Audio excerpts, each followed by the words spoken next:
So, ayan, nandito ako sa may Robinson, dito sa may Fairview. And meron ako dito mga pinamili. And meron dong saging na gusto kong i-banana cake. Pero, meron na ditong bago na nakita ko na pang ano talaga siya na banana, ganyan-ganyan. So, alisin ko muna yung hoodie ko kasi umuulan sa labas. Ito siya na banana. Meron na siyang 37 pesos pala to. And oven toaster banana cake siya.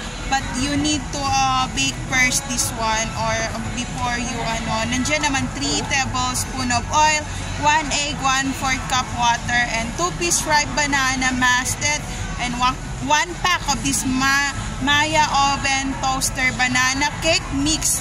So ayan. Ayan siya. And this is new to me. Hindi ko pa ito na-try before. And, ayan siya. So, ito yung mga pinamili ko dito sa may Robinson.